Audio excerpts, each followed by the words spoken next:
ሁላችሁንም ሰላም ብያችኋለሁ። ብራዘር ብሩክ ቅድም ያቋረጥኩ ያው ርዕሱ ቶፒኩ እንዳይለቅ መስመር እንዳንስት ብዬ ነው። ወደ ተነሳንበት የውይይት ሀሳብ እንድንመለስ ነው።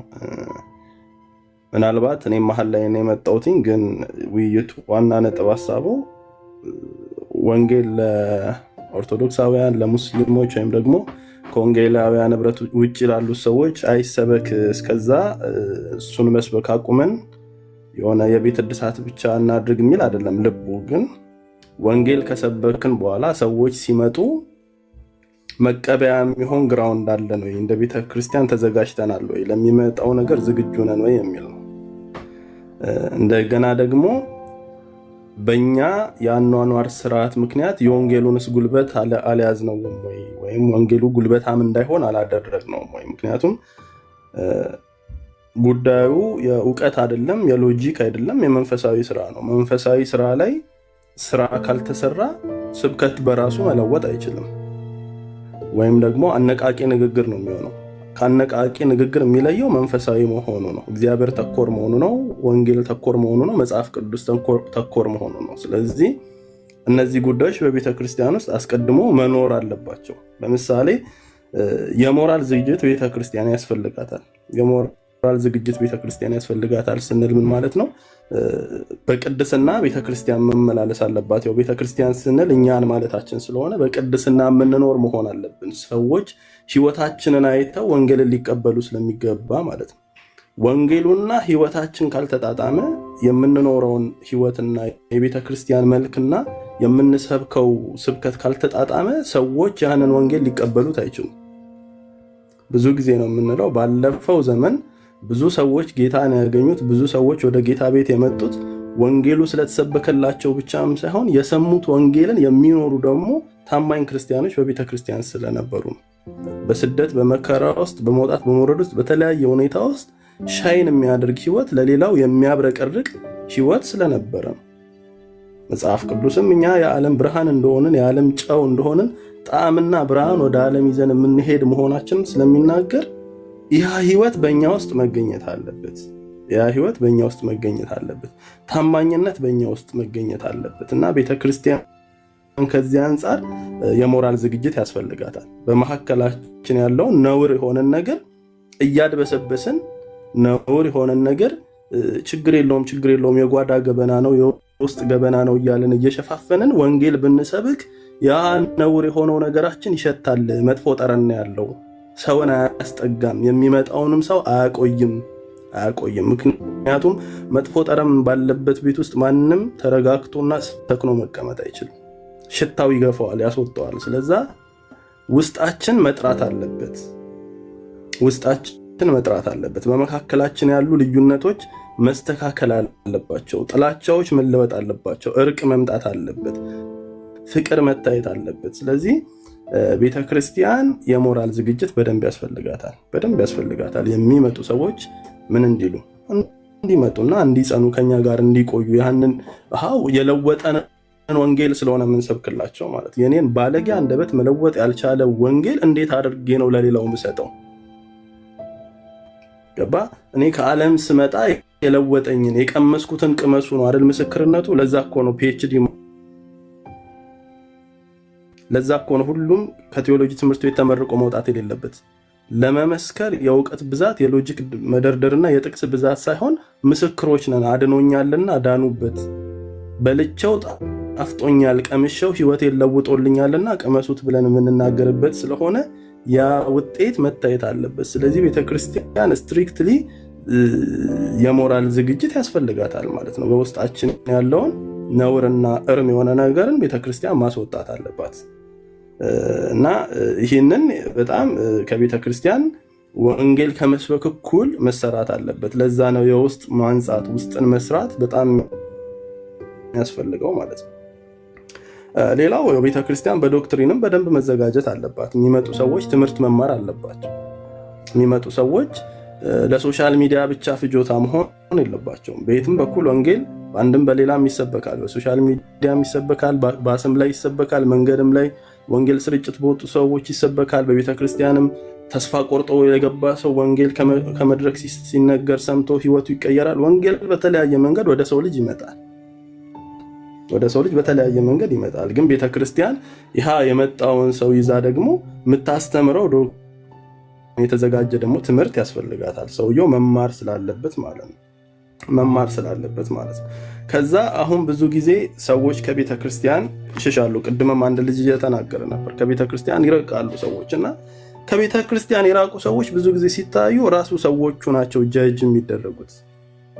አንተ ክርስቶስን አይተህ እንጂ ፓስተሩን አይተህ ነው የምትመጣው ምናምን። ኦፍ ኮርስ ፓስተሩን ፈልጎ ነው ቤተክርስቲያን የሚሄደው። ህብረት ለማድረግ ነው ቤተክርስቲያን የሚሄደው። ወንድም ተፈልጎ ነው ቤተክርስቲያን የሚሄደው። ህብረት ለማድረግ ነው አይደል ቤተክርስቲያን የምንሄደው። ቨርቲካል ከእግዚአብሔር ጋር፣ ሆሪዞንታል ደግሞ እርስ በርስ ህብረት እናደርጋለን። ወንድምና ወንድሞች ህብረት እናደርጋለን። ስለዚህ እዛ ውስጥ ያለ ቶክሲክ ነገሮች መታከም አለባቸው። ሰዎችን በኑሮ ከፋፍለህ ደሃና ሀብታም ብለህ በቤተክርስቲያን ውስጥ እያስቀመጥክ ፍቅር የሌለው ህብረት ውስጥ አስገብተህ አንድነት በሌለበት ነገር ውስጥ እርቅ በሌለበት ቂምና ጥላቻ ባለበት ለስልጣን ሽኩቻ ባለበት ሁኔታ ውስጥ ሰዎች መቆየት ስለማይችሉ ይወጣሉ። የዛኔ የውስጥህን ጥላቻና የውስጥህን ነውር እያከሙ እያስተካከሉ ዌልካም የሆነ ኤንቫይሮንመንት ከመፍጠር ይልቅ የሚሄደውን ሁሉ መልሰ ወደ ራሱ ጀጅ እያደረግ አንተ ክርስቶስን አታይም እንዴ? ክርስቶስንማ በቤቱም ሆኖ እኮ ማየት ይችላል። ክርስቶስን ያጣ ብቻ አይደለም ቤተክርስቲያን የሚመጣው፣ ህብረት ስለሆነ ነው።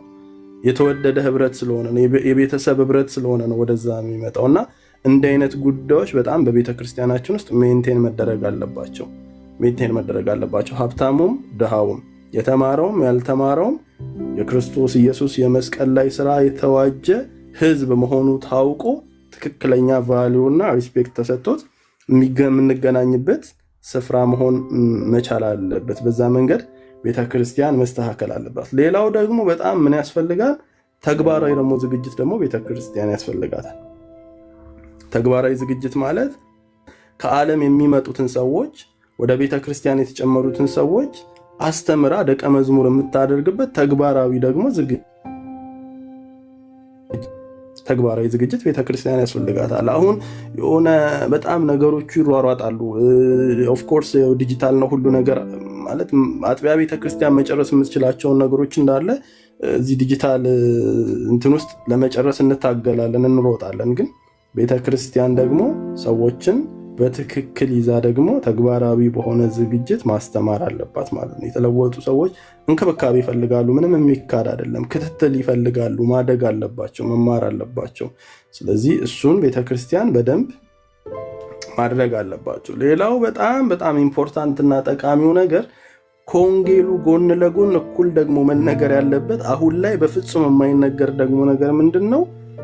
ወደ ጌታ የሚመጣው የትኛውም ቲም፣ የትኛውም ማህበር፣ የትኛውም ግለሰብ ተቃውሞና መከራ እንደሚገጥመው ሊነገረው ይገባል። ምክንያቱም ወንጌል አንዱም ክፍሉ እሱ ስለሆነ ማለት ነው። ተቃውሞና መከራ አለበት፣ ተቃውሞ አለበት። ስለዚህ ለዛም ጉዳይ ደግሞ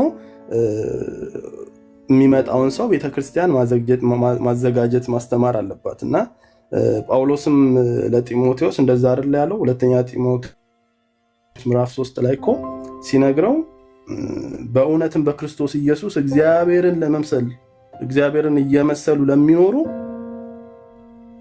ሁሉ በቃ መከራ አለባቸው፣ ሁሉ ይሰደዳሉ ብሎ ነግሮታል። ስለዚህ እግዚአብሔርን ለመምሰል ቆርጦ በክርስቶስ ኢየሱስ አምኖ ድኖ የመጣ ሰው ሁሉ ነገር አልጋ በአልጋ እንደማይሆንበት፣ ሁሉ ብዙ መከራ እንዳለበትና ግን ከዛ መከራ ባሻገር ደግሞ እግዚአብሔር ነፃ እንደሚያወጣ፣ ብዙ ነገር ድል እንደሚያደርግ ምስክርነቶችን፣ የተለያዩ ነገሮችን ሰርቶ ማሳየት ያስፈልጋል። ያ አለመሆኑ ይመስለኛል ሰዎች በቃ የሆነ ፋንታሲ ነገር ተነግሯቸው በቃ ትጠረምሳለህ፣ ትንዳለህ፣ ምናምን ትላለህ ምናምን ቲቪዎቻቸውን ስትከፍት እንዳለ የምታየው ነገር በቃ ከእንትኔ ተፈወስኩኝ፣ ከእንትኔ ወጣሁኝ፣ አየር ላይ በረርኩኝ፣ እንደዚህ የሚሉ ነገሮችን ብቻ አሰምተናቸው መጥተው ከዛ መከራ ሲገጥማቸው በጣም ብዙ እንትኖች ይፈጠራሉ እና ቤተክርስቲያን በዚህ ረገድ በደንብ መዘጋጀት አለበት። ያው ቤተክርስቲያን ስል የሆነ ቦታ ላይ የተተከለ እንትን እያልኩኝ አይደለም። እኛ ጉዳይ ሬዲ መሆን አለብን። የሚመጣውን ነገር በትክክል ይዘን ማስቀጠል ካለብን ማለት ነው። የሚመጣውን ነገር በትክክል ይዘን ማስቀጠል ካለብን አይ እንደው በቃ ገመናችን ለኛ ይቀመጥ፣ ገመናው ገመና ነው ይሸፋፈን፣ የሌላውን ገመና ብቻ እናውጣ የሚባል እውነት የለም። እንደዛ የሚባል እውነት የለም። ሲጀመር የነውር ገመና የለንም። በመጀመሪያ ደረጃ ወንጌል ይዞት ያለው የነውር ገመና የለውም። ወንጌል ነፃነት ነው። ወንጌል ብርሃን ነው። ምንም በውስጡ የሚሸሸግ ነውር የለም። በመካከላችን የሚገኝ ነውር ሁሉ መገለጥ አለበት፣ መውጣት አለበት። ይሄ የወንጌሉ አካል አይደለም፣ በመካከላችን የተገኘ ጉድፍ ነው ተብሎ መገለጥ አለበት። ይሄንን ኮምፕሮማይዝ ባደረግን ቁጥር ለወንጌል እንቅፋቶች ነው የምንሆነው። ምናልባት እኛ ሊመስለን ይችላል የሆነ ገበናን ስለሸፈንን የሆነ መታየት የሌለበት መጥፎ ብለን ያልነውን ነገር ሸፍነን መልካሙን ብቻ እያሳየን ወንጌል የምንሰራ ሊመስለን ይችላል። ሰዎችን ኢምፕረስ ያደረግን ሊመስለን ይችላል። ኖ፣ በፍጹም ክርስትና ውስጥ እንደዛ የለም። የተደበቀ የተሸሸገ ምናምን ብርሃን ነው። ሰዎችን የምንጠራው ወደ ብርሃን ነው። ወደ ብርሃን ውስጥ ደግሞ ስንጠራቸው ሁሉ ነገር የተገለጠ ነው፣ የሚታይ ነው። ስለዛ እንደው የኛ ገመና አድርገን ባናየው ጥሩ ነው። የሐሰተኞች ልምምድ የኛ ገመና አይደለም። የኛ ገመና ሳይሆን በእኛ ውስጥ ያሉ ሐሰተኞች ናቸው። ይሄንን መፍራት የለብንም። የኛ ጉዳይ ተገልጦ ለወንጌል እንቅፋት የሆነ ወንጌል ብቻውን ብርሃን ነውና ይሄ በጣም ኢምፖርታንት ነው። ሌላው የኛ የህይወት ምልልስ የቤተክርስቲያን የቅድስናና የሞራል ቫልዩ በጣም ኢምፖርታንት ነገር ነው። በጣም ብዙ ሰዎች በተለይ ፈላስፎች፣ የተለያየ ተጽዕኖ ፈጣሪ ምሁራኖች ስለ ክርስትና እንደሚናገሩት የሚያሳዝን ንግግር ምንድነው? እኛ እኮ ኢየሱስን እንወደዋለን ተከታዮቹን እንጂ ተከታዮቹ በጣም ኢየሱስን የማይመስሉ ናቸው። ስለዚህ እንዴት አድርገን እንቀበለው እስኪሉ ድረስ ህይወታችን በጣም የሚረብሽ መሆን የለበትም። በስልጣን ላይ ስንሆን ክርስቲያን ከሆነን እንደው ባለ ጊዜ ናችሁ ከተባለን ክርስቲያን ስንሆን በነሱ ጊዜ ብርሃንን አየን፣ በነሱ ጊዜ የጽድቅ ነገር ገነነ፣ በነሱ ጊዜ እውነት ከፋለች፣ በነሱ ጊዜ ፍትህ ሰፈነ እንጂ መባል ያለብን በነሱ ጊዜ ተብለን ሌላ ደግሞ ኔጌቲቭ ነገሮች መደረግ የለባቸውም። ይሄ ለትውልድ የምናስቀምጠው ከርስ ነው የሚሆነው ማለት ነው። ስለዚህ በዚህ ጉዳይ በጣም ከተጠነቀቅንና ቤተክርስቲያን በዚህ ጉዳይ ከበረታች ከጸናች ወንጌል ለፍጥረት ሁሉ ይሰበካል። በየሄድንበት ወንጌልን እንናገራለን። ሰዎች ደግሞ ሲመጡ ወደዚህ ብርሃን ሲቀላቀሉ ምቹ የሆነ የህብረትን አንድነት እንፈጥራለን ማለት ነው። በዛ መንገድ ወንጌል በደንብ ጉልበት ኖሮት በኃይል ይቀጥላል ማለት ነውና አይ ቲንክ ይብቃኝ። አመሰግናለሁ። ቶታሊ በቃ ጥለን ወጣን። በቃ የተወሰኑ ልጆች ጥለን ወጣን እና ለረጅም ጊዜ የሆነ ነገር ነው። በቅርብ ደግሞ የገጠመኝን ነገር ልንገርህ። የሆነ አንድ የኦርቶዶክስ አማኝ ልጅ መኪና መግዛት ፈለገ አዲስ አበባ እና የሚገዛው ልጅ ክርስቲያን ነው። ገባህ? ከዛ ግዛው ምኑ በቃ ምንም ችግር የለም ምናምን ብዬ እሱ ጴንጤ በሚል ነው ወደ እኔ እንትን ያደረገው የላከው እና ልግዛው ወይ ታምነዋለህ ምናምን ሲለኝ አዎ ምናምን አልኩት። አቤት 3 ወር ዋጋ አስከፈለው። ሊደራደረው ፈልጎ ማለት ነው። 3 ወር በቃ ቢደረግ በጓደኛ ቢላክበት የሆነ ነገር ያደርግ በቃ ብሩን 1.1 ሚሊዮን ብር ከገባለት በኋላ ልጁ በቃ ሊያዞርለት አልቻለም እንትኑ። ከዛ በኋላ በሚስቱ እናት በኩል ሽማግሌ አስልኬ ጴንጤ ማለት እንደዚህ ነው ወይ ተብሎ አገርኩት እስኪል ድረስ እስከዚህ ድረስ ሌቦች ነን አለኝ። እስከዚህ ድረስ ከታማኝነት ወጣናለኝ። ይሄ ደግሞ የሆነው በእነዚህ በሐሰተኛ ነቢያት የሐሰት ትምህርት በኩል የመጣብን ነገር ነው። ጌታን በእኛ ውስጥ እንዲገለጥ ጌታ በእኛ ውስጥ እንዲታይ የሚያደርግ ክርስትና ከሌለ የበሰበስን የወደቅን መሆናችንን መረዳት ካልቻለ ወንጌል እንዴት ብሎ ሰዎች ወደ ፕሮቴስታንት እምነት ሰዎች እንዴት ሊመጡ ይችላሉ? ቅድም እንዳልከው እኔ አሁን ክፍለ ሀገር ላይ ያለሁትና የኦርቶዶክስ ቤተሰቦች ጋር ነው የምኖረው። በቃ ገባህ አቤልና ልክ እነዚህ ስርዓት የሌላቸው ነገሮች ዝም ብለህ ተቃውሞ በሚመስል ነገር የሚደረጉ ትምህርቶች በጣም ነው የምቃወማቸው እውነት ለመናገር። እና ጆኒ ጋርም አውርቻ ቃለሁ ከዚህ በፊት ከጆኒ ጋር ጆኒ ፔጅ ገባ ነበርና አውርቻ ቃለሁ። ምንም ድርድር ሊኖረን አይገባም። ምንም ግን ከእግዚአብሔር ጋር እንዳንጋጭ ከጌታ ጋር ደግሞ ስንጋጭ እንዳንገኝ ጥንቃቄ እናድርግ። ምክንያቱም ጌታ ኢየሱስ ሰይጣን በፈተነው ጊዜ አልሰደበውም። ሂድ ከዚህ አንተ ክፉ ነው ያለው እንጂ የስድብ ቃል አልተናገረም አቤልዬ። እና የስድብ ቃል ከአንደበታችን እንዳይወጣ እንጂ ቅድም ያልከው ነገር አለ በመጽሐፍ ቅዱስ ውስጥ ነብይ ሆኖ የሐሰተኛ ነብይ ሆኖ የተመለሰ ማን ነው ስትል ነበርና ይገርመኝ ነበር። በዚህ ተረድቼው አላቅም። እና እናጋባለን የሚል አይን ያወጣላቸው በጣም እንትን ብዙ ነገሮች አሉ። እና እኔ በፍጹም አሁን ልሳን የምትለውን ነገር ራሱ ከተውኩት ስንት ጊዜ ሆኖኛል። መጀመሪያ አካባቢ በጌታ ዞን ትናገራለህ ወይ ምናምን ብሎኝ ለማለት ሞክሬ ያውቃለሁ። ከዛ በኋላ ተወሰነ ጊዜ በኋላ ግን ትቼዋለሁ እና እንትን ብየውም አላውቅም። ምክንያቱም የመንፈስ ቅዱስ ጉዳይ ከሆነ በእኔ ውስጥ መንፈስ ቅዱስ ይናገር እንጂ እኔ እነዚህ ቆልማማ ቃላቶችን ብቻ እየመረጥኩኝ መናገር አልፈልግም። እውነት ለመናገር እንደዚህም የደረሰባቸው ሰዎች አውቃሉ። ተናግሬ አላውቅም፣ ግን ተጽፎ የተሰጣቸው ሰዎች ይላሉ ይህንን በል ተብሎ ተጽፎ የተሰጣቸው ሰዎች ሁሉ እንዳላቃለሁ። በልሳን መናገር አልችልም ምናምን ሲል እንደዚህ ዷ ቋ ጫ ምናምን የሚሉ ቃላቶች ተጽፎ ሻዶ አራዳ ምናምን በል ተብሎ የተሰጠው ሰው እንዳላቃለሁኝ እና ስሰማኔ ደነገጥኩ። እኔ እኮ እንደዚህ በል ተብዬ ነው ያልኩ ምናምን ያለ ክርስቲያን አጋጥሞኝ ያውቃልኝ። እና ልክ ነህ እንደ መጽሐፍ ቅዱስ ያልሆነ እንደ እግዚአብሔር ቃል ያልሆኑ ነገሮችን ፊት ለፊት እንትን ማለት መቻል አለብን። በቃ ቻሌንጅ ማድረግ መቻል አለብን። ማስጣል አለብን። ህዝቡን ደግሞ ማዳን አለብን። የእግዚአብሔርን ህዝብ ደግሞ ማስመለጥ መቻል አለብን። ሆቴል ይዘው እኮ ሆቴል ከፍተው እኮ ሆቴል ላይ ጌስት ሃውስ ከፍተው እኮ ነው ሰውን እያታለሉት ያሉ። ዘይት እየሸጡ ያሉ፣ ውሃ እየሸጡ ያሉ ሰዎች አሉ። ትክክል አይደሉም እንዴ? ጌታ ኢየሱስ ቢመጣ መቼም እንደየጩፋ ሆኖ በፈረስ በምናምን ይመጣል ብዬ አልጠብቅም። በግርማ ይመጣል። አዎ፣ ግን በዚህ ምድራዊ በሆነ አጀባ ጌታ ኢየሱስ ይመጣል ብዬ አልጠብቅም እውነት ለመናገርና እየተደረገ ያለው ነገር ትክክል አይደለም። ሰዎች ወደ ወንጌል፣ ሰዎች ወደ እውነት፣ ነፍሳት ወደ እንዲድኑ ገና ቅድም እያልከው ያለው ነገር አለ። ግልብጥ ብሎ ቢመጣ ቤተክርስቲያን ትቋቋማለች ወይ እያልክ እንኳን ግልብጥ ብሎ ሊመጣ አሁን እዚህ እኔ ከምኖርበት ክፍለ ሀገር አልነግርህም፣ ስለምታወቅ ክፍለ ሀገር ላይ በጣም ስለምታወቅ አልነግርህም። እና ሙሉ ወንጌል ቸርች ስር ባዶ ነው ቸርች እኮ። አሁን እኮ ሰው እኮ የለም። ብዙ ሰው እኮ በቃ እየጣለ እየሄደ ነው። ብዙ ሰው እኮ የሆነ ነገር ክፍለ ሀገር ላይ እኔ የምኖርበት አካባቢ ብዙ ክርስቲያኖች ከተወሰኑ ዓመታት በፊት ነበሩ፣ አሁን ጥለው ሂደዋል። ወደ አዲስ አበባ ወደ ተለያየ ቦታ ጥለው ሂደዋል። እንዴት ሄዱ ብትለኝ የሄዱበት ምክንያት በቃ የተሻለ ኑሮ ፍለጋ፣ ሀብታም የመሆን ፍለጋ፣ ገንዘብ ፈልገው ነው የሄዱት እንጂ እኛ ያለንበት ቦታ ላይ የተወረወረው ድንጋይ እኛስ ጌታ ይጠብቀንም እንዴ? አሁን እዚህ አማራ ክልል ውስጥ ስላለው ነው ማወራህና ይሄ ያለው ካለው ፖለቲካ አንፃር ብዙዎቹ ጥለው ሄደዋል። ፓስተሮች ሁሉ ጥለው ሄደዋል። ነፍሳቸውን ሊያተርፉ እነሱ የተሻለ ነገር ሊኖሩ ሄደዋል። ይሄ ነው ወይ ወንጌል? ይሄ ነው ወይ?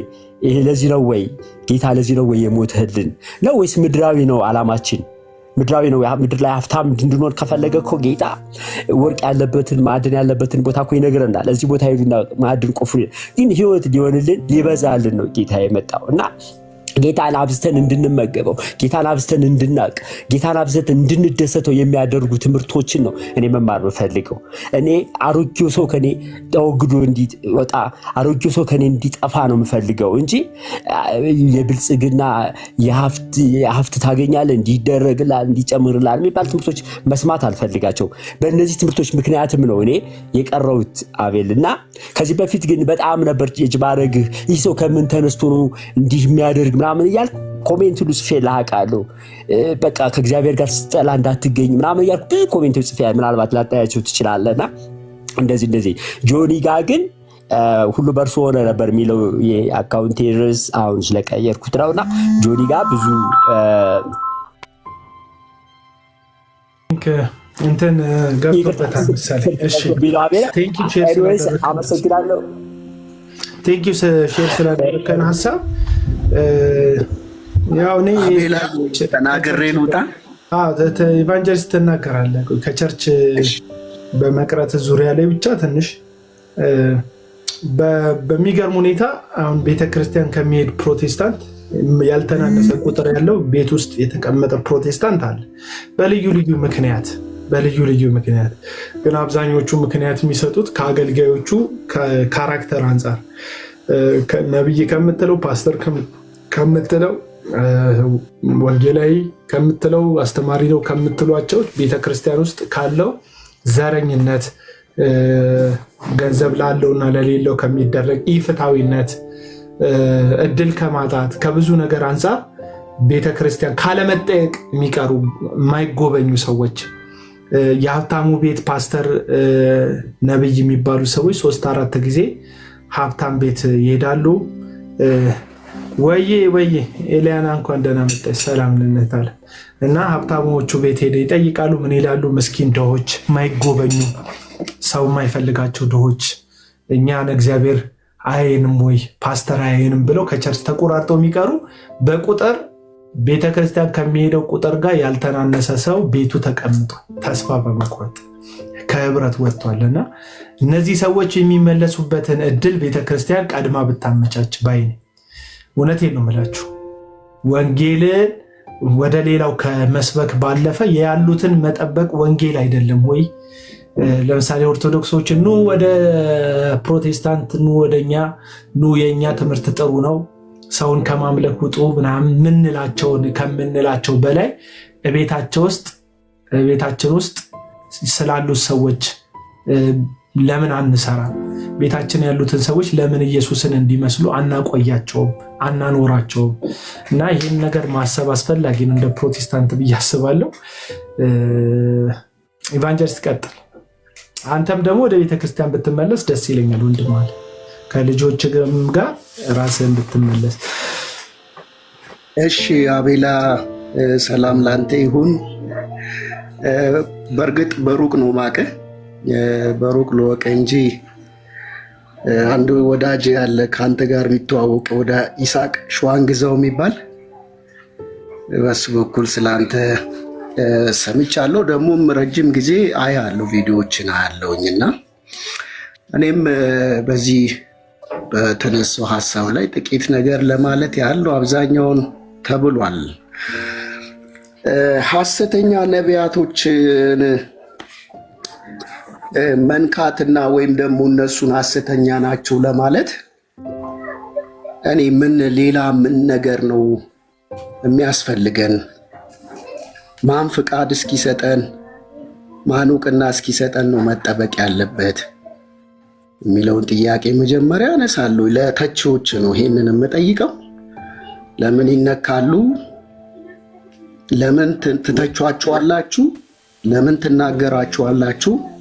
ስለነሱ ብቻ ነው ወይ የምታወሩት ይባላል። እሰማለሁ። ብዙ ፔጆች ይህንን ስራ የሚሰሩ ወንድሞች ስር ገብቼ እሰማለሁ። አንድ ወንድሜ ንቃ ቤት ላይ ሁልጊዜ ይገኛለሁና ለጆሮ ጭው የሚያደርግ ለማየት የሚሰቀጥጡ ነገሮች አደባባይ ላይ አቅጥጠው ወጥተው እያሉ በውስጥ አውሩ ይሉናል አንዳንድ ሰዎች። እነሱ ካሜራ ደቅነው ደጋፊ ቲፎዞ አደራጅተው ቀርጸው አደባባይ ያሰጡትን ነገር እኛ ለመምከር ሲሆን ነው ወይ በውስጥ የምንሄደው? ይሄ የሚታሰብበት። ሌላው አንድ ነብይ ነው የሚያስብለው ትንቢት መናገሩ አይደለም። ትንቢት መናገሩ አይደለም። አንድ ነብይ ልምምዶቹም ሆኑ ትምህርቶቹ የሚያገለግለውን ሕዝብ ወደ እግዚአብሔር ካልመራ ክርስቲያናዊ ኑሮ እንዲኖሩ ማድረግ ካልቻለ በስነ ምግባር የታነጹ በፈሪሃ እግዚአብሔር ሕይወት እንዲያድጉ ካረዳ ያ ነብይ ለኔ ትክክለኛ ነብይ አይደለም። ልምምዶቹ ይህ መጽሐፍ ቅዱሳዊ ልምምዶች ውስጥ ህዝቡን የሚከት ከሆነ አመፀኛ ዓለማዊ የሚያደርግ ከሆነ ፈሪሃ እግዚአብሔርን የሚያስጥል ከሆነ ያ ነብይ ለኔ ነብይ አይደለም። ትንቢቱን መናገሩን ጠንቋዮችም እኮ ይናገራሉ። ጠንቋዮችም ይናገራሉ፣ ቁጭ ያደርጉታል። የተደረገውን ነገር ገለጡ ማለት ግን የእግዚአብሔር ነብይ ናቸው ማለት አይደለም። አንድ ነቢይ የሚያሰኘው በትምህርቶቹ በአገልግሎቶቹ እግዚአብሔር በሰጠው ነገር ህዝቡን ወደ እግዚአብሔር መምራት ከቻለ ነው። የመጽሐፍ ቅዱስ ነቢያቶችን አንድ በአንድ በምናይ ጊዜ የህዝቡን ወደ እግዚአብሔር መርተዋል፣ ንስሐ እንዲገቡ አድርገዋል፣ ከእግዚአብሔር ጋር ባላቸው ህብረት የጠበቀ እንዲሆን ሰርተዋል። የእግዚአብሔርን ቃል በነፍሳቸው እስከ መወራረድ ድረስ ነፍሳቸውን እስከ ሞት ድረስ አሳልፎ በመስጠት ሰብከዋል። እግዚአብሔር ለሰጣቸው እውነት ታምነው በመቆም ነገስታቱን፣ መሪዎቹን ተጋፍተዋል። ለምሳሌ አንዱ ነቢዩ ኢሳይያስ ነው። በጨካኙ ንጉሥ በምናሴ በመጋዝ እስኪሰነጠቅ ድረስ እግዚአብሔር ለሰጠው ነገር ታምኖ ህዝቡ በእግዚአብሔር እውነት ላይ እንዲቆም ከእግዚአብሔር ጋር ያለውን ህይወት አጥብቆ እንዲይዝ አድርገዋል።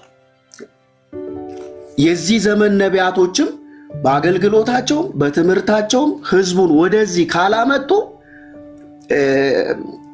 ነቢይ አይደሉም። ለእኔ ነው ይሄ የኔ አቋም ነው ይሄ ማለት ነው።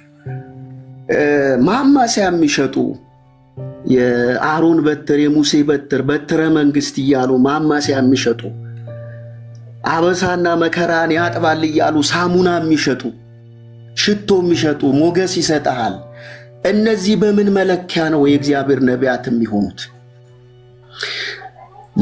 እግዚአብሔር የተናገረውን ቃል ለፈቃዳቸውና ለምኞታቸው እየመነዘሩ አጣመው የሚሰብኩ ነገር ግን በህዝቡ መከራና ችግር ላይ የራሳቸውን ኑሮ የሚያንጹ እነዚህ በምን መለኪያ ነው አገልጋይ ሊሆኑ የሚችሉት? እነዚህ አገልጋይ አይደሉም፣ ወንበዴዎች ናቸው፣ ሌቦች ናቸው። ስለዚህ መለኪያችን መጽሐፍ ቅዱስ ነው። ይህንን መቃወማችን ደግሞ ይህንን መተቸታችን ደግሞ እንደ ከሳሽ፣ እንደ ክፉ አድራጊ፣ እንደ ቀናተኛ ሊያስቆጥር አይገባም። ይህንን እምለው እዚህ ነቢያቶቹን ለምን ትነካላችሁ፣ ለምን ትናገራችኋላችሁ እያሉ ለሚሳደቡ ሰዎች ነው ማለት።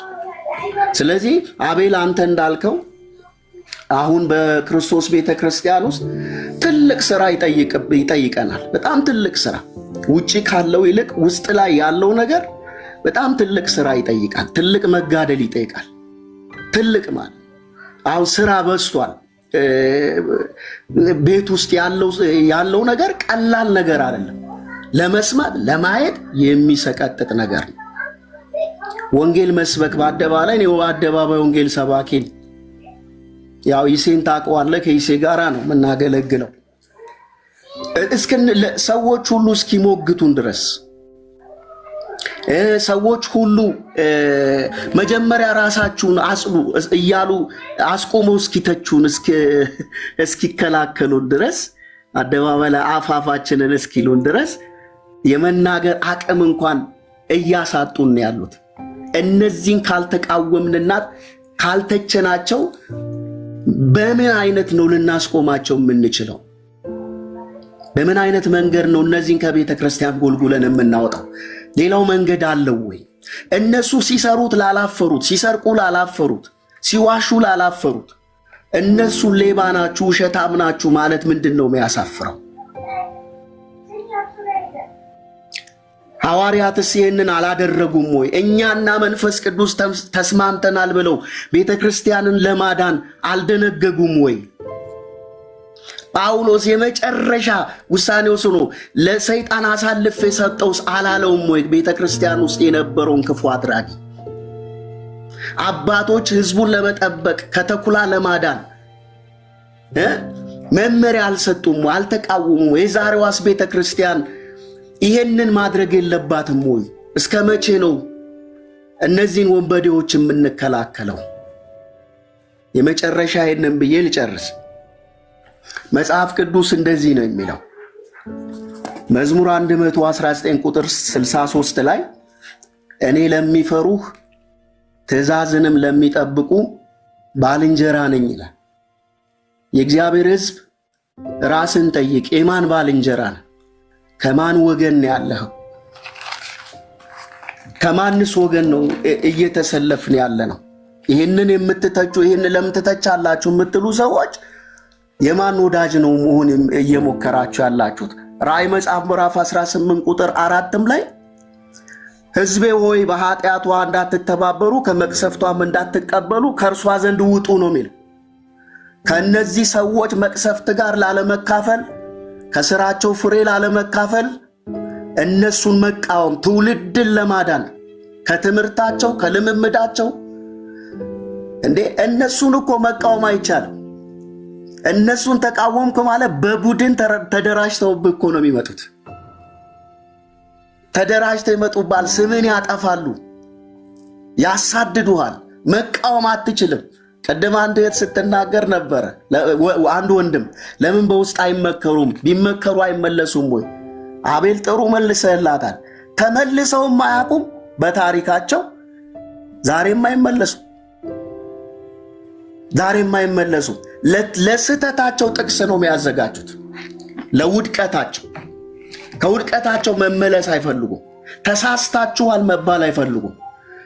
እንዲጨበጨብላቸው እንጂ እንዲወደሱ እንጂ ስማቸው እንዲጎላ እንጂ ዝቅ ማለትን መሸነፍን እንሰብከዋለን፣ እናገለግለዋለን፣ ራሳችንን ሰተንለታል ለሚሉት ወንጌል እንኳን መሸነፍም አይፈልጉ።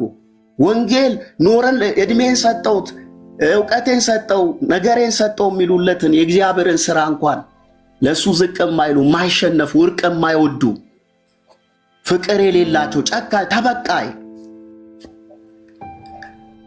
እነዚህ ነው ወይ የምንከላከልላቸው? የነዚህ ባልንጀራ ነው መሆን የምትፈልጉት? የነዚህ ባልንጀራ መሆን ከፈለጋችሁ ራእይ ምዕራፍ 18 ቁጥር 4 ከስራቸው ፍሬ ጋር ትካፈላላችሁ፣ ከመቅሰፍታቸውም ትቀበላላችሁ። ይህንን አስምሩበት። ስለዚህ ኤርምያስ 6:13 ላይ እንዳለው ነቢዩ የሕዝቤን ቁስል በጥቂት ይፈውሳሉ፣ ለሰሩትም ሥራ አፍረዋልን? አፍረው አያውቁም በፍጹም ይላል። በሚያደርጉት ነገር አያፍሩ። በሕዝቡ መከራ ግን ቤታቸውን ይገነባሉ፣ ቪኤት ይገዛሉ፣ ስምና ዝናቸውን ያንጻሉ። የነዚህ ባልንጀራ ነው መሆን የምትፈልጉት? የነዚህ ወዳጅ ነው መሆን የምትፈልጉት?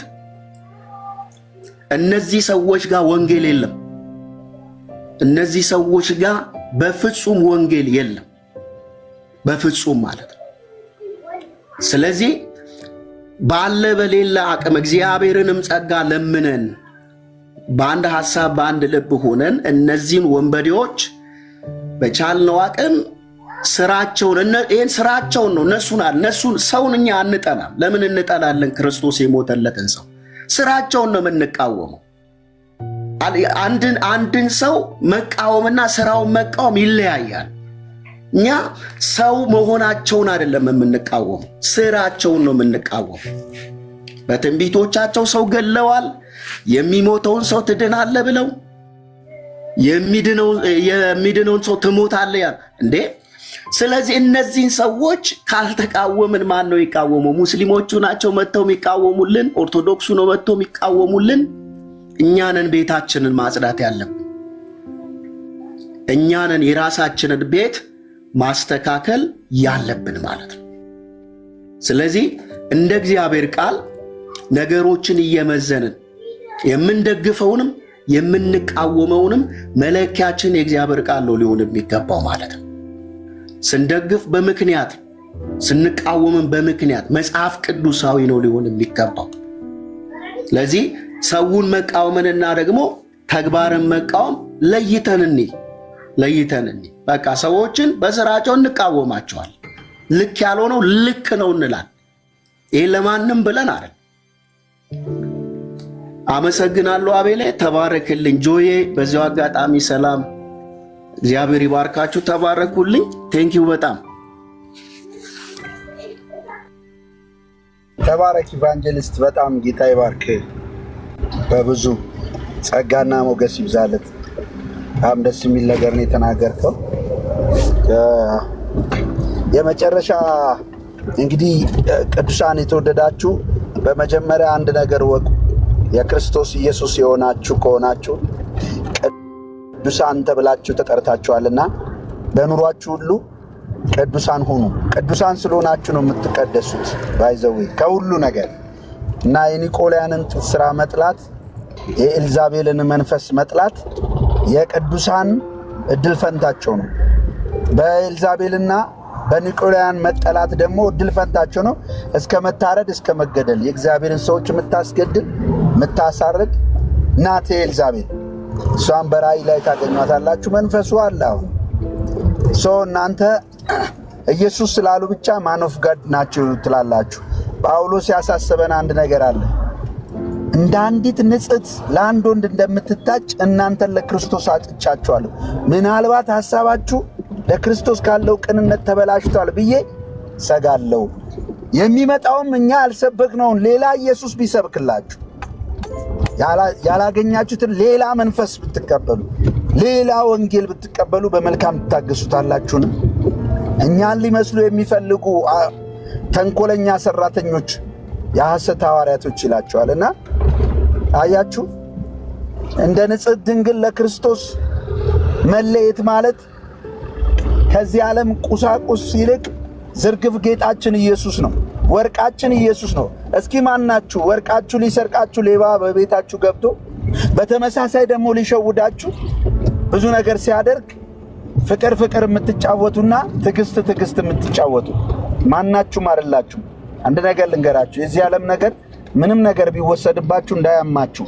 ነገር ግን ሕይወት የሆነውን ክርስቶስ ሊሰርቀን ነው። ሌባው ሊያርድ ሊያጠፋ ነው የሚመጣው የተባለው። የሚመጣው በስሜ ነው ያለው። ስለዚህ በግልጽ ነው የነገረን። ከፍሬያቸው ታውቋቸዋላችሁ። በፍጹም መልካም ፍሬ ሊያፈሩ አይችሉም ክፉ ዛፎች ስለሆኑ፣ ነገር ግን የበግ ለምዱን ለብሰውታል። ይህ በቃ ከሐዋርያት ጋር ከመጽሐፍ ቅዱስ ጋር ያልተገናኙ እያያችሁ አመፃውን ክርፋቱ እንደዚህ ወጥቶ አሳፋሪ ነገሩ እንደዚህ ጎልቶ ወጥቶ ቶለሬት አድርገው በጣም መሽሞንሞን በእውነት ራስ ማሞኘት ራስ ማታለለውና የተወደዳችሁ ወይ ከፍ ብሎ በዙፋኑ ላይ ተቀመጠው እስከ ታችኛው ሲኦል ድረስ ወርዶ ነው ወደ ላይ የወጣው። ምርኮን ማርኮ ስጦታን የሰጠ እሱ እና የዘላለም ሕይወት የሰጣችሁን ሕይወት የሆናችሁን ክርስቶስን አስቡት። በመስቀል ላይ መልካሙን መታመን የመሰከረውን ክርስቶስን አስቡት። ስለ እናንተ ክብር ነውና በእሱ ደም ሲነግዱ በስሙ ሲነግዱ ቸል ካላችሁ እናንተ ጌታ አልገባችሁ ማለት ነው። ኦኬ፣ ያ ሁሉ መከራ የተቀበለው ሰዎች ሊነግዱበትና እንጀራ ሊበሉበት የዚህን ዓለም ነገር ሊያካብቱበት ሳይሆን ዓለምን ሁሉ ንቀው ዓለም አልተገባቻቸውምና ለእርሱ ተለይተው ራሳቸውን ክደው የሚኖሩ ደቀ መዝሙር ሊያፈራ ነው ኢየሱስ ክርስቶስ ፊተኛ በኩር የሆነው በሞትም በመከራም በሁሉም። ስለዚህ አንድ እውነተኛ ክርስቲያን እንደዚህ ብሎ ነው የሚጸልየው። በተለይ አገልጋይ ከሆንክ ለሌሎች ምሳሌ የምንሆንበት ያን የክርስቶስ ኢየሱስን መከራ መስቀሉን ለመቀበል ይጸልያል። ገና ፍጹም አልሆንኩም፣ ገና አልተቀበልኩም፣ ቢሆንልኝ በሞቱ እንድመስለው በመከራውም ይላልና ይህን ማይል ልብ ገና ከከፍታ ወደ ከፍታ እያላችሁ የቃቃ ጨዋታ የዚህ ምድር የምትጫወቱ ከሆነ ሪሊ እውነቱን ነው የምነግራችሁ፣ የሃይማኖት ነጋዴዎች ነው የምትሆኑት። የበግ ለምድ የለበሳችሁ ነው የምትሆኑት። የሃይማኖት መልክ ብቻ ያላችሁ ለእናንተ የሚመቻችሁን የሥጋ ምኞቶቻችሁን የምታዳምጡ። ወንጌል ውስጥ የለም እንዲህ አይነት ነገር። ወንጌል በክርስቶስ ኢየሱስ ተለውጦ እርሱን እየመሰሉ መኖር፣ መሰደድ፣ መነቀፍ፣ ከዚህ ዓለም መለየት፣ ጥራት ያለው ሕይወት ሰዎች በሕሊና እያመሰገኑ በአፋቸው እስኪሰድቡ ድረስ መለወጥ ነው ወንጌል። በሕሊናቸው ያመሰግናሉ ኑሯችንን አይተው። ጴንጤን እኛ ጴንጤ ሳንሆን በፊት ጴንጤዎችን ሕሊናችን ያመሰግናቸው ነበር ድሮ። የቀጠቀጥናቸው ምን እያረግናቸው ክብራቸውን አይፈልጉም። ከምስጋናና ከበረከት ውጭ ካፋቸው አይወጣም። ዛሬ ሽጉታ ቆሚ የሚያገለግል አገልጋይ በጋርድ የሚሄድ ሁሉ የእግዚአብሔር መንፈስ አለበት ነው የምትሉኝ? ሪሊ ኢየሱስ ነው አብሮት ያለ አብሮት ታግሶት እየሰራ ነው የምትሉኝ ነው ወይስ ሌላ ኢየሱስ ነው? ለእኔ ሌላ ኢየሱስ ነው። እሱ መሳሪያ የታጠቀ አገልጋይ ጋርድ ይዞ የሚሄድ ሞትን የሚፈራ መከራን የሚፈራ ድሎትን የሚመኝ ድሎቱን የሚያሳይ የልብሱን ውድነት የሚያሳየን ዓለም ወዳድ የሚያደርገን ቀንና ሌሊት ስለ ዓለም የሚያወራ ከንቱ ተራ ኮተት ነገር እያወራ የሚኖር ከጳውሎስ ነው የተማርነው፣ ከጴጥሮስ ነው የተማርነው፣ ከመጽሐፍ ቅዱስ ነው ያነበብነው፣ ከኢየሱስ ነው። ከየት አገኘ ነው? ይሄ ካልሆነ ልዩ ወንጌል ነው እንዴ? ኢየሱስንማ እኮ ሁሉም እኮ ይጠራዋል። ኢየሱስ እኮ በኦርቶዶክስ ይጠራል፣ በካቶሊክ ይጠራል፣ በሁሉም ኦንሊ ጂሰስ ኢየሱስ ብሎ ይጠራል እኮ ብራዘር። ግን ቱታ ነው እያለ እንኳን ሲለው ማናችሁም ደጭ አይልም ልባችሁ። ይሄ ምንድነው? ኢየሱስ ዝርግፍ ጌጥ አልሆነላችሁ። ዛሬ ክርስቶስን ልበሱት። እሱ ውበታችሁ ነው፣ እሱ ክብራችሁ ነው። ስለሱ ተጋደሉ። እሱ ሊያደበዝዝ የሚመጣ በእሱ ላይ የሚነግድ አቤል ይሁን ጆን ማንንም አትታገሱ። እናንተ የእሱ ደቀ መዝሙር ነው መሆን ያለባችሁ። ይህን የመጨረሻ ንግግሬ። ሁላችሁም ተባረኩ። እጅግ በጣም ነው የምወዳችሁ አከብራችሁ። አቤልዬ ሌላ ሰው አለ መሰለኝ እንግዳ። ቤቱን ምራው ብዬ ነበር አልሰማኝም። እሺ እንትን ስትራይክ ልኮብኛል 10 ደቂቃ እንትን ሻዶ ላይ እንዲሆን አይ ቲንክ አያውቅም መሰለኝ። ቲክቶክ እኔ አካውንቲን ዘግቼ እንደዚህ ቁጭ ብዬ አውርቼ ስለማላቅ መሰለኝ። ክፈተው። አልተመቸም? አዎ በርናባስ ሲያወራ ከዛ ማቴ ማውራት ይችላል። መላክ ሀሳብ መስጠት ትችላላችሁ ወገኖች። እሺ እዚህ ጉዳይ ርዕሰ ጉዳዩ ላይ ስለ ክርስቶስን በተመለከተ ቤተክርስቲያን ቅድሚያ መስጠት ያለባት በውስጥ ጉዳዮቿ ነው ወይስ በውጭ ጉዳይ ነው መስጠት ያለባት? አይ ሁለቱንም እኩል ለእኩል ነው ማካሄድ ያለባት። አይ የበለጠ እንደውም ትኩረት የሚያስፈልገው የውስጡ ነው፣ አይ የውጭውን የበለጠ ትኩረት የሚያስፈልገው የምትሉትን በሉ በዚያ ርዕሰ ጉዳይ ላይ ማውራት ትችላላችሁ። ቤቱን ጆዬ ምራው ብያለሁ። በቃ ፍቃድ ላንተ ሰጥቻለሁ። እሺ ብራባስ ቀጥል አለ። ሻሎም ሻሎም ቅዱሳን አቡና አቤል አቡና በጣም የመጀመሪያ ነው ሳገኘ በጣም ደስ ብሎኛል። ጆኜ ስላገኘዋችሁ በጣም ደስ ብሎኛል። ጌታ ይባርካችሁ። ባነሳችሁት ርዕሰ ጉዳይ ላይ ማውራት የምፈልገው እኔ ቤተክርስቲያን ውስጧን ማየት አለባት የሚል አቋም ነው ያለኝ። በፊትም ከሰዎች ጋር ሳወራ ቤተክርስቲያን ውስጧን መፈተሽ አለባት። ምክንያቱም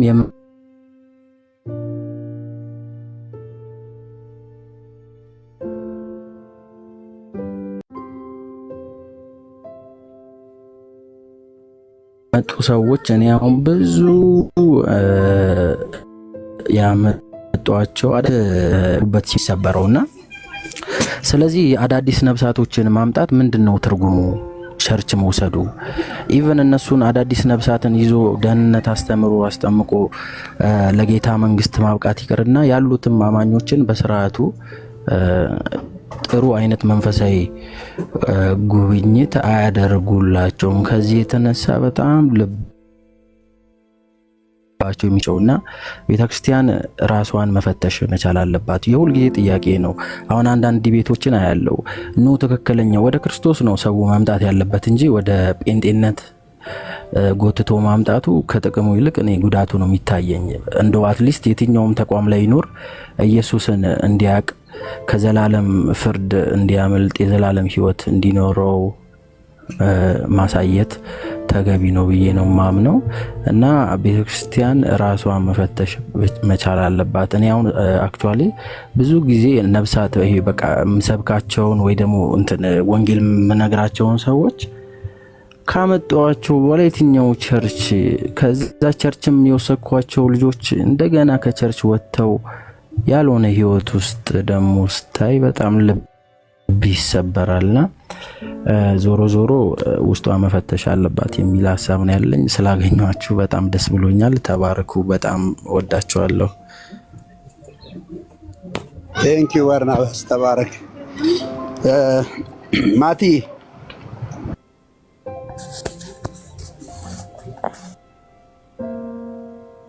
ለናባቴ አሎ ሁላችሁንም ሰላም ብያለሁ። አብዮት ይቀጥልና መለሳለሁ እዚህ ሐሳብ። እሺ አቤት ወዬ ወንድም ጆ የተወደዳችሁ ቅዱሳን እንዴት ናችሁ? ሰላም ናችሁ? በጣም በጉጉት ሲጠበቅ የነበረ ነገር ነውና እኔ ይሄን እድል በማግኘት እጅግ አድርጌ አመሰግናለሁ። እኔ ያለቀ ነገር ላይ ነው ሰዎች እየታገልን ያለነው ወይም ደግሞ የሞተ ጉዳይ ነው እንደገና ካልተነሳ ተብሎ ሰዎች የሚታገሉበት ብዬ አምናለሁ። ምንድነው እሱ ያለቀው ጉዳይ ብለህ ካልከኝ በዕብራውያን መጽሐፍ ምዕራፍ 1 ቁጥር 1 ላይ የተደመደመ ጉዳይ ነው። እኔ ሁሉም ነገር ያለቀ ጉዳይ ነው ብዬ ነው ማለት ነው። ምዕራፍ 1 ቁጥር 1 ላይ የተደመደመ ሚውት ታረግልን። አመሰግናለሁ። በዕብራውያን መጽሐፍ ምዕራፍ 1 ቁጥር 1 ላይ ሁሉም ነገር ተጠናቋል። ታዲያ እነዚህ 5ቱ ኦፊሶችስ ምንድናቸው ብላችሁ ካላችሁኝ በደንብ አድርጌ እግዚአብሔር በገለጠልኝ መልኩ ለመናገር ሞክራለሁ። የመጀመሪያው በዕብራውያን መጽሐፍ ምዕራፍ 1 ቁጥር 1 ላይ እግዚአብሔር ከጥንት ጀምሮ በብዙ አይነትና በብዙ ጎዳና ለአባቶቻችን በነቢያት በኩል እንደተናገረ መጽሐፍ ቅዱስ ብጥርጥር አድርጎ ይናገራል። ታዲያ እግዚአብሔር እንዴት ነበር ሲመራ የነበራኝ?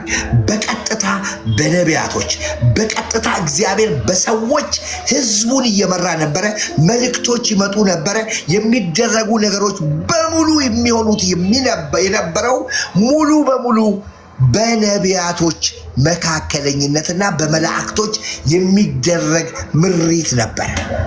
ታዲያ በአዲስ ኪዳንስ ማን ነው ካላችሁኝ ሁሉን ወራሽ ባረገበት ደግሞም ዓለማትን በፈጠረበት በልጁ በዚህ ዘመን መጨረሻ ለኛ ተናግሮናል። ሌላ አለ ወይ ካላችሁኝ በአጠቃላይ የለም። የኔ የዘመኑ መጨረሻ ነብዬም ሐዋርያዬም አገልጋይም ሁሉን ነገር ጨርሶ የሰጠኝ ኢየሱስ ክርስቶስ ነው። ታዲያ ኦፊሱ የለም ወይ? አለ ኦፊሱ። እግዚአብሔር ሰጥቶናል። 5ቱን ኦፊሶች ሰጥቶናል። ታዲያ ምን ማድረግ አለባቸው እነዚህ ሰዎች? የእግዚአብሔርን ቃል እንደሚገባው አድርገው ለሚያምኑ ሰዎች፣ ለማያምኑ ሰዎች ተደራሽ ሆነው የእግዚአብሔርን ቃል መግለጥ እንጂ አዲስ ነገር የሚያመጡልን ነገር የለም፣ ሊኖርም አይችልም፣ ሊያመጡልንም አይችሉም፣ አምጥተውም አያውቁም።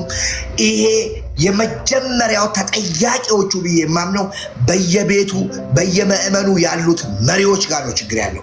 ለምን ካላችሁኝ እነዚህ ነገሮች በአንድም በሌላም በኩል በየቤቱ ገብተው ለዚህ ሰለባ ሆነዋል። ይሄንን ነው መጀመሪያ መሪዎች ራሳቸውን ማስተካከል ያለባቸው። እናንተ ስትናገሩት የማይሰራ አንድ ሰውዬ ግን ዘይት ሲሸጥ መሸጡ ነው እንጂ ልክ ያለው ነው መጸለዩ ልክ ነው ብሎ ይቀበላል። ውሃ መሸጡ ነው እንጂ ልክ ያለው ነው መቀበሉ ልክ ነው ብሎ የሚላል። ለራሱ ሲሆን ያቀርበዋል። አቤል አቡና ሲያቀርበው ልክ አይሆንም። ስለዚህ ብዙዎቻችን ትልቁ ስህተታችን ለዚህ ነገር ተጠቂዎች ስለሆንን ነው። ለዚህ ነገር ታዛዦች ስለሆንን ነው። ከአንድ አገልጋይ አንድ ወንጌላዊ መጣ ከማለት ይልቅ ነብይ መጣ ከተባለ መቀመጫ ሁሉ አተናል። በአሁኑ ሰዓትኛ የምንቀመጥበት ነብይ ከላይ ይመጣል ሲባል ቦታም አይኖርም። ለምን ካላችሁኝ የለመደው ሰው ሞቅ የሚያረግ የልቡ ሞቅታ በስሜት የሚናገሩ ሰዎች ብቻ የበዙበት እንጂ የእግዚአብሔርን ቃል ለህዝቡ የሚያደርስ እውነተኛ ከእግዚአብሔር ሰምቶ ወደ ህዝቡ የሚያመጣ ምንም የለም። ሲጀመር ምን ፍለጋ ነው እዛ ጋር የምትሄዱት? የኔ ጥያቄ እዚህ ጋር ነው። የዘላለምን ህይወት ሊሰጠን የእግዚአብሔር ልጅ ተገልጧል። የዘላለምን ህይወት እሱ ሰጥቶናል። ምን ፍለጋ ነው ሌላ ጋር የሚሄደው? እኔ እንደ ደላላ ነው ብዬ የምቆጥራቸው። ደላላነትን ለመስራት የፈለጉ ህዝቦች ናቸው ብዬ ነው ማምነው። ደላላ ናቸው እነሱ። ሰውንና እግዚአብሔር መካከል እኛ ካላገናኘናችሁ አትገናኙም፣ እኛንን ማን ኦፍ ጎድ፣ እናንተ ሌሎች ናችሁ፣ እናንተ ባዳ ናችሁ ብለው ሰውን ከእግዚአብሔር የሚያርቁ ህዝቦች ናቸው። ስለዚህ እንደኔ 100% አልቀበልምም፣ አልስማማም። እኔ ከአቤል አቡና ጎን ነኝ ስል እኔ ከእግዚአብሔር ቃል ወገን ነኝ እያልኩ ነው። ጆዬ ጌታ ዘመናችሁን ይባርክ። ማንም ጠላ ማንም ወደደ እግዚአብሔርን ቃል ወደፊት ለማስኬድ ዝግጁ ነኝ። ተቀብዬ ነው የምኖረው። አመሰግናችኋለሁ።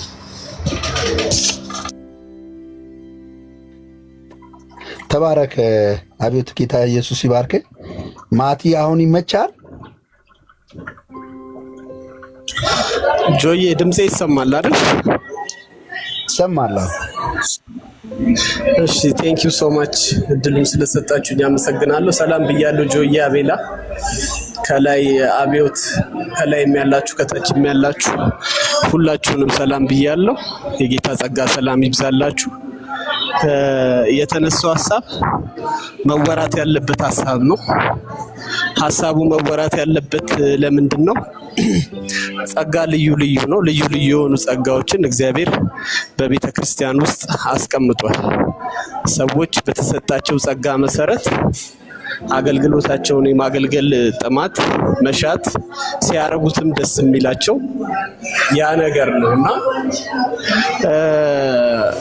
ወንጌል ወደ ውስጥ ነው የሚያስፈልገው ወደ ውጪ ነው የሚያስፈልገው የሚለው ሰዎች ከሚሰጣቸው ሸክም አንፃር ጉዳዩን ማየት በጣም አስፈላጊ ነው ብዬ አምናለሁ። መጽሐፍ ቅዱሳችንን በመናጠናበት ጊዜ ለምሳሌ ጌታችን የሰጠው ተልእኮ አለ ለደቀ መዛሙርቱ።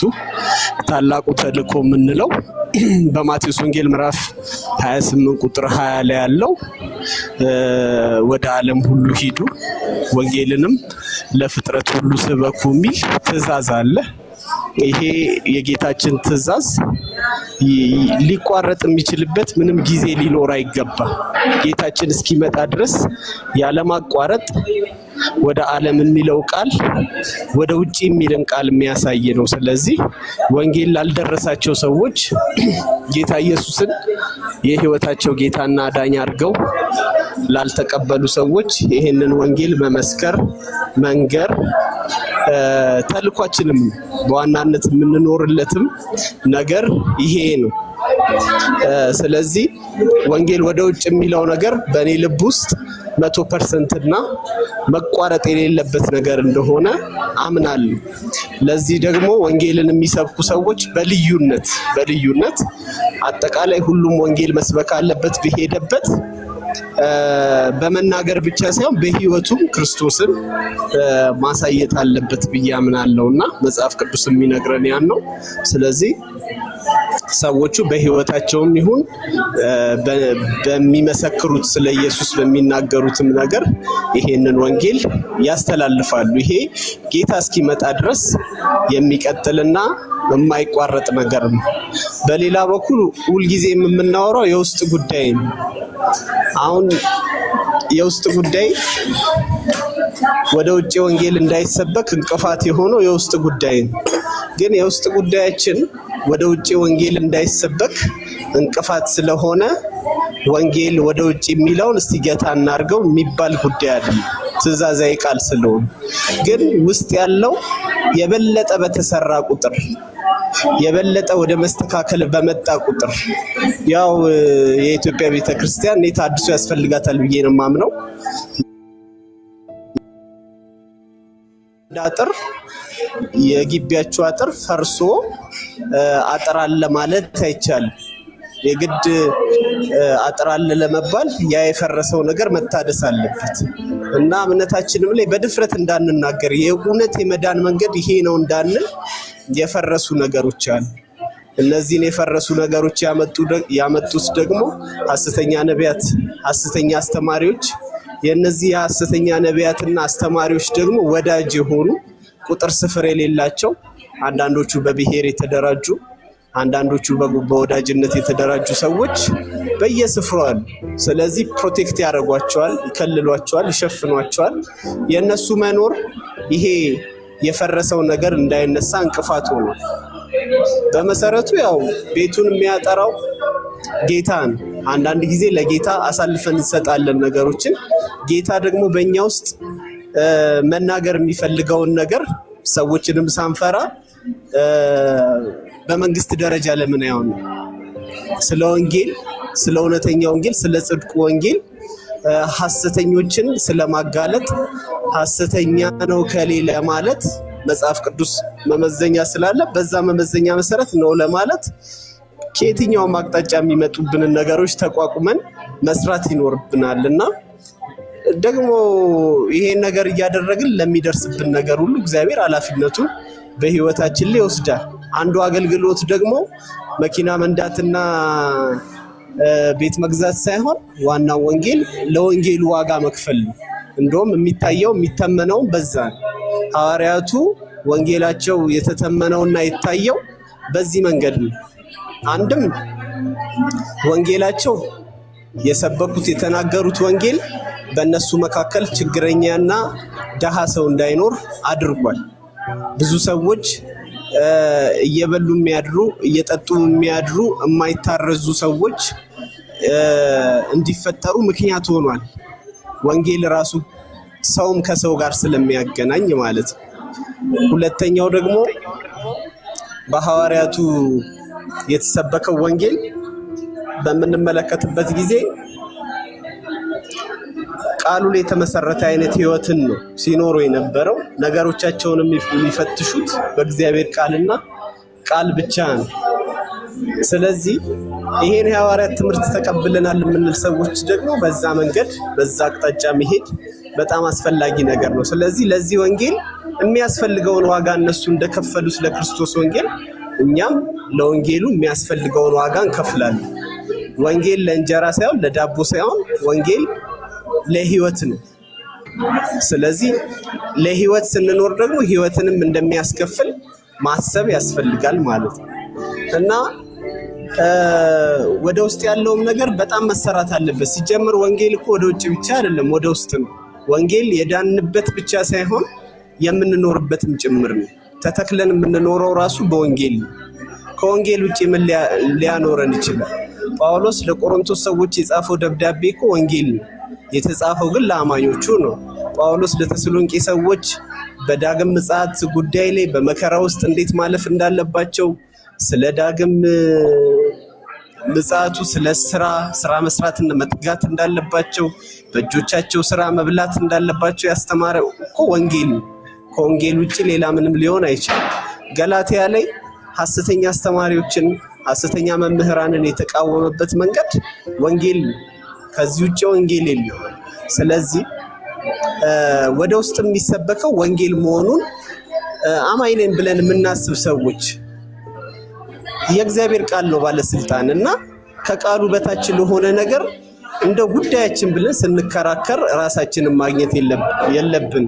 እኔ ጆዬ በጣም ወዳጄ ነው። ትክክል ያልሆነ ነገር ካስተማረ ግን ከእግዚአብሔር ቃል ጆዬ አይበልጥም። ይሄ አስተሳሰብ ነው የሚያስፈልገው። አንድ ሰው ነብይም ነው በሉት እኔ ችግር የለብኝም፣ ሐዋርያም ነው በሉት ችግር ምንም ብላችሁ ጥሩት ችግር የለብኝም።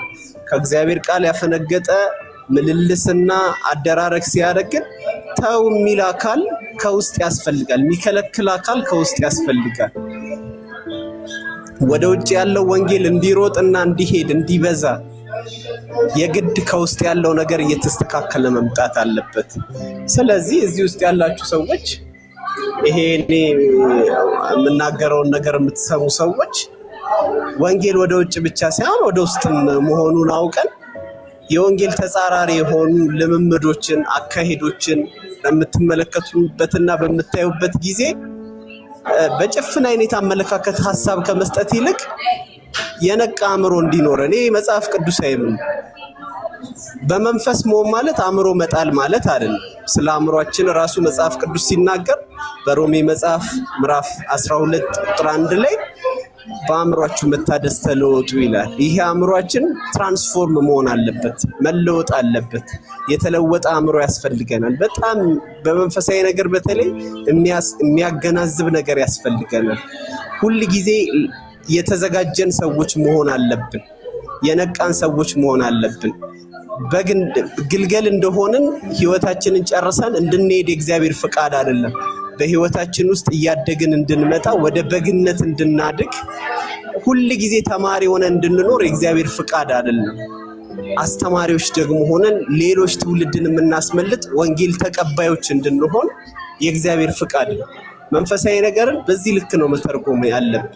ጳውሎስ ብሏቸዋል የዕብራውያን ሰዎችን እንደቆይታችሁ አስተማሪዎች ልትሆኑ ሲገባችሁ እናንተ ግን አሁንም በቃ በሐሰት ነገር እየተናጣችሁ ወተት የሚያስፈልጋችሁ ሰዎች ሆናችሁ ይላል። ከስህተት ራሳቸውን ቤተክርስቲያናቸውን መጠበቅ ሲገባቸው፣ ህይወታቸውን መጠበቅ ሲገባቸው እነሱ ግን ለስህተት ነገር ራሳቸውን ኤክስፖዝ አድርገው ልክ አንድ ሕፃን ልጅ ሶኬትም እሳትም እንደሚነካው እነሱም በሐሰት ነገር ሲወሰዱ እንመለከታለን። ስለዚህ ህፃናት አንሁን። ህፃንነት አይጠቅምም። ህፃንነት ደስ አይልም በራሱ ህፃንነት በጣም ሁሉ ጊዜ የሚጠብቃችሁ ሰው እየፈለገ እድሜያችሁን ትኖራላችሁ። ካልሆነ ደግሞ ህፃን ልጅ ድንገት ውሃ ውስጥ ድንገት ኤሌክትሪክ ይዞ ህይወቱንም ሊያጣ ይችላል። ስለዚህ ህይወትን ከሚያሳጣ ነገር ራሳችንን መጠበቅ መቻል ህይወታችንን መጠበቅ መቻል አለብን። ለዛ የሚያስፈልገው በዋናነት ለእግዚአብሔር ቃል መገዛትና የእግዚአብሔርን ቃል ማጥናት፣ የእግዚአብሔርን ቃል ማጥናት መማር፣ የእግዚአብሔርን ቃል ለመኖር ህይወትን አሳልፎ መስጠት፣ በእግዚአብሔር ቃል የሚመጡትን ቻሌንጆች መቀበል፣ ለእግዚአብሔር ቃል ስልጣን ክብር መስጠት።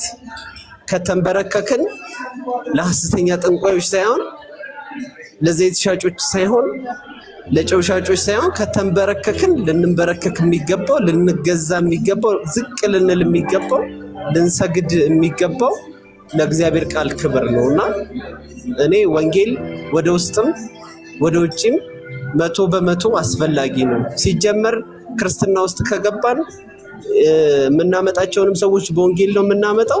እኛም እየበረታን እየጠነከርን እያሸነፍን የምንመጣው በወንጌል ነው ብዬ ነው የማምነው።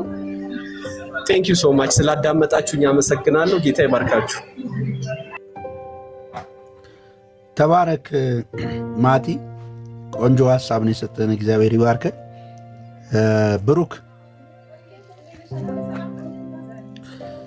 ብሩክ አለ። ሰላም ጤና ይስጥልኝ አለሁኝ። ጆ እንዴት ናችሁ? ሰላም ናችሁ? እንዴት ሰነበታችሁ? እግዚአብሔር ይመስገን። እንኳን ደህና መጣ።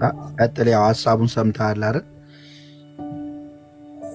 አዎ ሀሳቡን በእርግጥ ሰምቻለሁኝ፣ ሁሉንም የተባሉትንም ሁሉ። በእርግጥ ምንድነው እኔ አንዳንድ ሀሳቦች ለመናገር የምፈልገው ከዚህ ቀደም ያው የአቤላንም ሀሳብ እከታተላለሁ ብዙ ጊዜ። ከሚያነሳቸው ሀሳቦች አብዛኞቹ እኔ የምደግፋቸው አይደሉም በእውነት ለመናገር። አንዳንዶቹ ደግሞ አስፈላጊ ቢሆኑም ከወንጌል አገልግሎት አንጻር ውጤታማ ያደርጋሉ ወይ የሚል ከትርፉ ወይም ደግሞ ከምንመልስበት ሰዎችን ልናድንበት ልንታደግበት ከምንችለው መንገድ ይልቅ አብዛኛውን ለነቀፌታና ለትችት እንዲሁም ደግሞ እርስ በርስ አንድነትና ፍቅር እንደሌለን የሚያሳዩ እንጂ ብዙ ከዚህ ከወንጌል አገልግሎት አንጻር የሚያመጣው ፋይዳ ብዙ ነው ያልታየኝም በግሌ። ያው ካለው ቅናትም አንጻር ሊሆን ይችላል አቡና ብዙ ጊዜ የሚያነሳው ማለት ነው። ምናልባት ተመልክታችሁት እንደሆነ ማህበራዊ ሚዲያው ላይ ብዙ ሰዎች ዲስከሽኑ ስለ አቤላ ቡና ስላልሆነ ቀጥታ ወደ ሀሳቡ ገባ። አቤላ ቡና እንተውና ጀስት እየተወያዩበት ስላሉት ሀሳብ ላይ ይቀጥል ውይይቱ። አቤላ ቡና ትክክለኛ አሰራር ነው የሚሰራው፣ ስራው ለወንጌል ይጠቅማል ምናምን ስላልሆነ እየተወያየንበት ያለውን ሀሳብ መንፈሳት ታጥፋው ቀጥታ ወደ ውይይቱ ገባ። ጀርሚ ምናልባት ያው ሀሳቡ ተያያዥ ስለሆነ ነው ብዙ ጊዜ እኛ የእርስ በርስ ጉዳያችን ስለሆነ በዚህ ሀሳብ ውስጥ ያው እሱንም ስለሚያካትት ነውና ያው የተለየ ነገር አይደለም። ምናልባት ፐርሰናል ስላደረኩት ስሙ ስለጠራው ሊሆን ይችላል። የእርስ በርስ የኛ የወንጌል አማኞች ብሩክ ላይ ምንድነው ትኩረት ቤተክርስቲያን ወደ ውስጥ ነው መስራት ያለባት ወደ ውጭ ነው የውስጡን ማጽዳት ወይስ የውጭ ላይ 100% በውጭም በውስጥም እነዛ ነገር ላይ የሚርስ ነበረ ቅድም ለማስጨበጥ የሞከረው አቤልና እሱ ላይ ቀጥታ ሰዎችም ሙቀት እንዲያገኙ እሱ ላይ ብታወራ ጥሩ ነው። ለአቤል ሂስ ምናምን ለመስጠት ያው አሁን ላይ ዲስከስ እያደረግንበት ያለው እንደዛ ስለሆነ ማለት። እሺ ጆ ቴንክ ዩ። እሺ ኦኬ። ያው እንግዲህ ሌላ ቀን ከኔ ጋር ስከፍት መታ አሁን የጀመርኩን ሀሳብ እናወራለን። እሺ ዛሬ እንትንን ኢሜጄን እንትን ስላለ ለ16 ቀን ለ16 ሰዓት እንትን ሰጥቶኛል መሰለኝ ሬስትሪክት ሰጥቶኛል። አሁን ብጮም ይህንን ላይቭ ተደራሽ አያደርገውም ቲክቶክ ወደ ምንም ቦታ ሬስትሪክቱ እሱ ነው መሰለኝ። ቀጥል ሀሳቡ ላይ ብቻ ብናተኩር ጥሩ ነው። እኔ ከፈለከኝ ሌላ ጊዜ አሁን ባወራኸው ጉዳይ እንደዚህ ባክ ኤንድ ፎርዝ እናወራለን፣ ችግር የለው። ቴንክ ዩ። ቀጥልና ሀሳቡን እናወራ። መልካም። እሺ ያው ቅድም ወገኖቼ እንዳነሱት ጆ በተለይ ከቤተ ክርስቲያን አገልግሎት ጉዳያችን አንፃር ውጤታማ የምንሆንበት ይታወቃል። ሁላችንም አገልግሎታችን ከህይወት ምስክርነት ጋር ተያዘ የምንሰብከውን ወንጌል ከመኖር ለሌሎች ፍቅርን በማሳየት ያው አገልግሎት ከህይወት ስለሚጀምር ከራሳችን ቤተክርስቲያን ራሷ በተለይ በዚህ ዘመን ብዙ ትውልድ የምታድንበትና ብዙ ትውልድ የምትታደግበት ዋነኛው መንገድ ያው ቤቷ ላይ መስራት እንዳለባት ነው። ቤት ውስጥ ያለውን ነገር ነው ወደ ውጪ ሙሉ ለሙሉ የሚታየውም የሚገለጠውም። ቅድም ምናልባት ወጥቷል መሰለኝ አንድ ወዳጄ ሲናገር ነበረ። አንዳንድ ሀሳቦች አንስቷል። አንድ ወንድማችን ወጥቷል። የሐሰትን ትምህርት የምናፈርሰው ትምህርቱ ላይ ነው። ሰዎቹም እየወጡ እነዛ የሚያደርጉ ሰዎች በንግግር ከመምታት ይልቅ የሐሰትን ትምህርት በትምህርት ነው የምናፈርሰው። በዛ መልክ ቤተክርስቲያን አጠንክራ አድምታ ብታስተምር ስር ነቀል የሆኑ ለውጦችን አጠቃላይ በቤተክርስቲያን ደረጃ ማምጣት ይቻላል የሚል እምነት አለኝ። ኦኬ አልተመቸኝም እያለኝ ነው አቤላ። እንግዲህ ካልተመቸው ሐሳቡ እኔን ይመስለኛል አልተመቸኝም ያለኝ። በዚህ መልኩ ቢሰራ እጅግ በጣም መልካም ይመስለኛል እላለሁ። ጆ ምናልባት ሐሳቤን መሃል ላይ ስለገባው ከእናንተ ጋር አብሬ አልተመቸህም አላልኩም። አረባካም ጀርሚ ቅድም ያዋራክ ልጅ ወጣ አልተመቸህም ወይ ነው? ተመቸህም ያ ለምን ኧረ ተው ተው ተው ብሩክ፣ ኧረ ተው ተው ተው በጤናማ አሁን እንጂ በግድ እንጣላ ነው እንዴ? አላልኩም እንዴ አቤላ። እኔ እንደዛ እሱ ሜንሽን አድርጌ ስምህን አላልኩም። ሜንሽን አልተመቸህም ያልኩት ገብቶ ስለወጣ አልተመቸህም ወይ ለመግባት ነው ያልኩት ጀርሚን እንጂ። ሶሪ እኔ እንትኗን አላይ ሜንሽን ያደረገውን አላየሁትም። ከዛ አንፃር ነው። እሺ እንደፈለክ ሐሳብን ቀጥል። እስካሁን እኮ ማንንም ሰው አላቋረጥኩም። አሁንም ስለጠራኝ ሌላ ጊዜ እድል እንድታገኝ ነው እንጂ እነሱም ነግረውካል። ሌላ ጊዜ ግን አሁን ባወራህበት ጉዳይ እድል ሰጥሃለሁ ነው ያልኩ። እኔን የምትናገርበት ብችል ስላልቻልክ እንጂ በዋንነት ከአንተ ጋር በጥቂቱ ማውራት ነበር የፈለኩት። እውነቱ ለመናገር እንዳይተረጎም ነው። ይኸውልህ አሁን ቤተክርስቲያን ወንጌል የምትሰራው ብዙ ጊዜ ትኩረቷ እንዳለመታደል ሆኖ ኦርቶዶክስ ላይ ነው ወንጌል ተብሎ የሚሰራ ያለው። ኦርቶዶክስ ላይ ነው የሚሰራው ብዙውን ትኩረት ተደርጎ። እስልምናን ትኩረት የሚያደርጉ ልጆች አሉ ኦፍኮርስ፣ ግን ያን ያህል ትኩረት አይሰጠውም አገልግሎታቸውን። ከታች ያለውም ሰው በጣም በብዛት ወንጌል የሚመስለው ከኦርቶዶክሶች ጋር ባክ ኤንድ ፎርዝ መመላለስ፣ ኦርቶዶክሶችን ወደ እኛ ሃይማኖት ማለቱ ብቻ ነው ወንጌል ተደርጎ የተያዘው በዋናነት እሱ ነው ወይ ወንጌል ተብሎ መያዝ ያለበት ወይም ሌላው ሌላ ጉዳይ ነው። ቅድም ማቲ ወደ ውጭ መስራት ግዴታ ነው ብሏል። እኔ ደግሞ አንገብጋቢው ጉዳይ እንዴት ነው? 3 አማራጭ ሰጠው።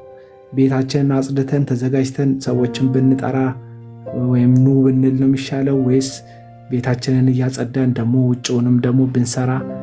አንገብጋቢው ጉዳይ እንዴት ነው? ውጭው ላይ ማተኮር ነው ሙሉ ለሙሉ ወይስ ውጭ ውስጥ ላይ ማተኮር ነው የሚል ነገር ነው ያነሳሁት። እሱ ላይ ትኩረት ሰጥተህ ከኔ ጋር ባልተገናኘ ብታወራ አሪፍ ነው። ከኔ ጋር ባልተገናኘ ብታወራ ዛሬ ማለት ስከፍት ግን አቤላ ባለፈው ልጅ ነኝ በለኝ። አውቃለሁ፣ ዘማሪ ትዘምራለህ መሰለኝ፣ አውቃለሁ፣ ከዚህ በፊት አስገባሃለሁ። ስለዚህ እንትን አድርገው ሀሳቡን ዲስከሽን እናድርግ ብዬ ነው። እሺ ቴንኪዩ። እንግዲህ በእርግጥ ዘማሪ አይደለሁም፣ ወደፊት አቤላ ታይተው ይሆናል። ዘማሪ ደግሞ አልታየኝም። ማካያዜ ዘማሪ የታየ ነገር አይደለም። እሺ ተሳስቼ ነው ስላልታየ። ቴንኪዩ። ይሄንን አሁን ያነሳውን ሀሳብ መግቢያውን በእርግጥ አልሰማሁም ነበር እኔ። ለዛ ይሆናል ጥሩ ሀሳብ ነበር የተሰራው፣ ግን ወደ ውስጥ ይሰራ ወደ ውስጥ የሚለው ነገር በእርግጥ በእኔ መረዳት ጥሩ ነው ብዬ የምለው አንድ ሰው ወንጌል መስበክ ያለበት ሰው ወንጌል ሊሰብክ የተገባው ሰው መጀመሪያ ራሱን ያው መዳን ያለበት ሰው ነው። የዳነ ሰው ጌታ ኢየሱስ ክርስቶስ የሕይወቱን አዳኝ አድርጎ የተቀበለን ሰው ቤቴ አስተካክዬ እስከምጠብቅ ድረስ መጠበቅ አለበት ብዬ አላምንም። የዳነ ሰው ሁሉ ወንጌል መስበክ አለበት። ተደራሽነቱ ወደ ኦርቶዶክስ ብቻ ነው የሚለውም ነገር በዛም አላምንም። እንደዛም ነው አይደለ ብዬም አላምንም። ሁሉ ሰው እየሰበከ ያለው በተለይ እኛ ወንጌላውያን ብዙዎቻችን ጎዳና ላይ የተለያዩ ቦታ ላይ ወንጌል የምንሰራ ሰዎች አለን። ስንሰራ ግን ኦርቶዶክስ ላይ ትኩረት ብቻ አይደለም አድርገን እየሰራን ያለ ነው። ለሰው ሁሉ ይሄን የመንግስቱን ወንጌል እንዲደርስ እንዲሰማ ሰምቶም እንዲድን ሁላችንም እየሰበክን አለን። ቤቷ ግን መጀመር አለበት ወይ ቤቱ መጥራት አለ ከቤት መጀመር አለበት ወይ የሚለው ሐሳብ እንግዲህ የዳነ ሰው ሁሉ ወንጌል ይስበክ። ቤት ውስጥ ያሉ ደግሞ ቤት እያንዳንዳችን ቤታችንን የመጠበቅ የማስተካከል ጉዳይ ያው የቤተ ክርስቲያን ኃላፊ ጉዳይ ነው።